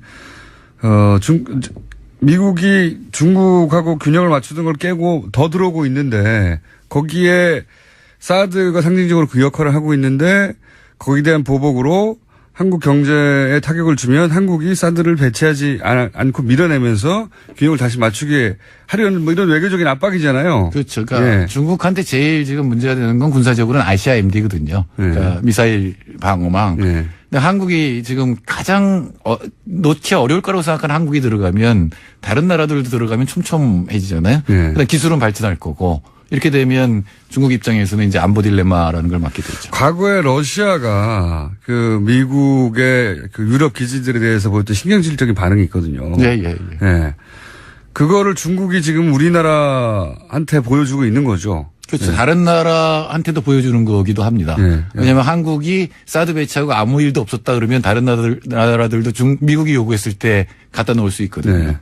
네. 그래서 저는 이 사드를 순식간에 대선 기간에 몰래 들여놔 버린 그 라인에 있는 그 책임 관계자들은 정말 크게 처벌해야 된다고 봅니다. 이 국가적 그 손해들을 맡게 하는데 중요한 역할을 한 거거든요. 그러니까 굉장히 중요한 반역죄예요, 반역죄. 몇십 년이 갈 결정을 한 건데 영향을 미칠 결정을 한 건데 어떻게 결정을 했는지는 알아야 될 거예요. 지금도 모르고 있고. 예, 지금도 모르고 있는데 지금 그걸 조사를 지금 해야 되겠죠. 그 사람들은 정말 뭐 단순한 방산비리 누구한테 로비를 당했 이 차원이 아니라 저는 반역죄로 다스리라고 된다고. 이 이야기들이 다 연관된 얘기들이죠, 다. 그러면 우리가 이 국면을 벗어나게 이제 사드 이외에 뭐 WTO 제소라든가 이런 방식으로 이 국면을 벗어날 방법은 있나요? 아니, 할 수도 있고요. 그 다음에 한중 FTA도 이게 투자자 국가제소권 들어있거든요. 그리고 제가 보기에는 다 걸려요. 이거 그러니까 내국민 대우, 최외국 대우, 최소기준 대우 다 걸려요. 내국민 대우라는 거는 중국 기업하고 롯데를 차별했느냐 안 했느냐 차별했어요. 제가 보기에. 그렇죠. 소방이 점검할 때 중국 기업이나 그다음 최외국 대우는 뭐냐면 일본 기업하고 한국 대우를 차별했느냐 아니냐 이것도 했어요. 일본 마트에 대해서 그렇게 철저하게 조사 안 했을 거거든요. 최소 기준 대우는 잘 모르겠는데 이건 국제 기준에 비추어서 과하냐 아니냐인데 과연 이거를 제소를 하는 게 실익이 있느냐를 기업도 따질 거고 정부도 따져야 돼요. 제소한다는 건 이제 무역 분쟁으로 간다는 거 아닙니다. 무역 분쟁으로서 사실상 재판을 하는 거죠. 네. 근데 이게 몇 년씩 걸리고 이 투자자 국가제소권의 경우는 기업들한테 돈이 많이 들어요. 근데 이겼다 한들 만일에 한중 관계가 좋아져서 다시 들어가야 될 때 어떻게 할 거냐. 이게 문제가 되거든요. WTO는 보통 2년이 걸리고 그게 그렇게 강제 규정이 없어요. 그러니까 진다고 하더라도 그거에 대해서 뭐 할 게 있어야죠. 뭐 소방점검 뭐 그래 제대로 할게 이러면 그만이기 때문에 네. 실효성이 없으니까 지금 이제 그걸 할까 말까 지금 그냥 가지고 있는 거라고 봐야죠. 카드로 가지고 있는 거겠죠. 네. 카드로 가지고 있는데 중기구에 별로 개의치를 않기 때문에 네. 큰 카드가 아니에요. 예, 이 문제는 사드 안보에서 풀어야 됩니다. 경제 문제를 어떻게 할 방법이 없어요. 그러니까 이 사드 문제를 가지고 중국이 경제로 압박을 이게 대북 제재로는 경제 제재가 안 통했는데 한국한테는 네, 통하죠. 통합니다. 예, 그거는 안보 이론에서 굉장히 중요한 게 있는데 제재를 가했을 때 얼마나 견디느냐의 문제가 있는데 북한 사람들은 제재 가면 더 똘똘 뭉치거든요. 아니 그리고 경제가 성장했잖아요. 수치로 볼 때. 성장하고 대외 의존율이 한 30%밖에 안 되고 그 중에 90%가 중국이에요. 예. 근데 한국은 대외 의존율이 100%가 넘거든요. 100%가 넘을 수도 있습니까? 아, 그럼요. 그러니까 GDP 분의 수출 더하기 수입이기 때문에 아주 조그만 도시국가는 400%도 돼요. 그렇군요. 예, 그러니까 이게 우리는 제재를 받으면 바로 이제 나가는 오는 거죠. 특히 우리는 중국에 대해서 수출이 25%를 의존하고 있기 때문에 상당한 영향력이 있습니다. 물론 장기적으로는 지나친 중국 의존을 좀 바꿔야 되거든요. 그러니까 다른 나라로 좀 올리고 시간이 걸리지 않습니까? 예, 예. 실제로 지금 베트남으로 많이 가고 있는데 근데 시간이 걸리고 양쪽이 다 손해를 보는 게 아니에요. 더 많이 의존하는 쪽이 손해 보죠. 당연히. 박근혜 정부 시절에는 이런 얘기 했었어요. 사드에 대한 경제보복 얘기했을 때 무슨 소리냐. 중국도 우리하고 경제가 밀접하게 붙어있기 때문에 그랬다가는 우리만 손해를 보는 게 아니라 중국도 손해를 보기 때문에 그렇게 못한다고 했거든요. 예, 많은 경제학자들이 그런 얘기를 했죠. 웬걸요? 경제가 분명히 전쟁이나 갈등을 일어나지 못하게 하는 요인인데 그게 오히려 증폭시킬 수도 있어요. 제국주의 전쟁 같은 일어나잖아요. 경제적 이익이 부딪혀서 너무 쉽게 경제 때문에 그런 일이 벌어지지 못할 거라고 하는 건 단순한 겁니다. 그러니까 박근혜 정부 시절에 사드를 배치해도 된다고 하는 논거로 등장했던 중국의 보복, 경제 보복이 큰 피해가 없을 것이고 중국도 그렇게 못할 것이라고 했던 것은 사실이 아닌 것으로 지금 드러나고 있습니다. 그러면 네, 문재인 정부가 빨리 시정해야죠.